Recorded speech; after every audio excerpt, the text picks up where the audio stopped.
Om Shakti friends club register 4 ಬೆಟ್ಟು ನೀರು ಮಾರ್ಗ ಇದರ ವತಿಯಿಂದ 75ನೇ ಸ್ವಾತಂತ್ರ್ಯ ದಿನಾಚರಣೆಯನ್ನು ಸರಳವಾಗಿ ಆಚರಿಸಿದರು. ಈ ಕಾರ್ಯಕ್ರಮದಲ್ಲಿ ನೀರುಮಾರ್ಗ ಗ್ರಾಮಕ್ಕೆ ಸಂಬಂಧಪಟ್ಟ ಆಶಾ ಕಾರ್ಯಕರ್ತೆಯರಿಗೆ ಸನ್ಮಾನ ಹಾಗೂ ಮಕ್ಕಳಿಗೆ ಆಹಾರ ಕಿಟ್ ವಿತರಿಸಲಾಯಿತು. Saint Joseph English medium Adyar ಪದವಿ ಶಾಲೆಯಲ್ಲಿ 2020-21ನೇ ಸಾಲಿನ ಎಸ್ಎಸ್ಎಲ್ಸಿ ಪರೀಕ್ಷೆಯಲ್ಲಿ 96.32% ಅಂಕಗಳನ್ನು ಗಳಿಸಿ ಪ್ರಥಮ ಸ್ಥಾನ ಪಡೆದ ಕಾವ್ಯಶ್ರೀ ಕುಂಡೇವು ಅವರನ್ನು ಸನ್ಮಾನಿಸಲಾಯಿತು.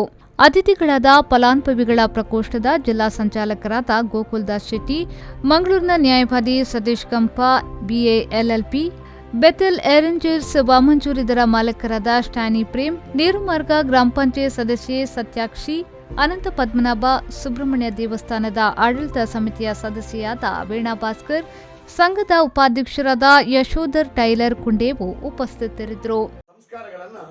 ಮಕ್ಕಳಲ್ಲಿ ಕೊಡುವಂತಹ ಕೆಲಸ ಬಹುಶಃ ಓಂ ಶಕ್ತಿ ಫ್ರೆಂಡ್ಸ್ ಕ್ಲಬ್ ಅತ್ಯಂತ ವ್ಯವಸ್ಥಿತವಾಗಿ ಮಾಡ್ತಾ ಇದ್ದಾರೆ ಅಂತ ಹೇಳಲಿಕ್ಕೆ ನನಗೆ ಹೆಮ್ಮೆ ಆಗ್ತದೆ ಹಾಗೂ ಅವರಿಗೆ ನಾನು ಅಭಿನಂದನೆಯನ್ನು ಸಲ್ಲಿಸ್ತಾ ಇದ್ದೇನೆ.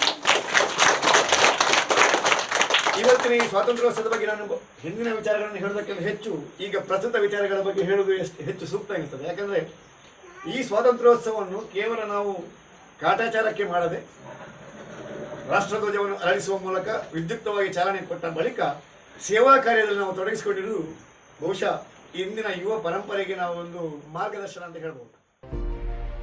Pavan Kachmadka, V4 news, Mangaluru.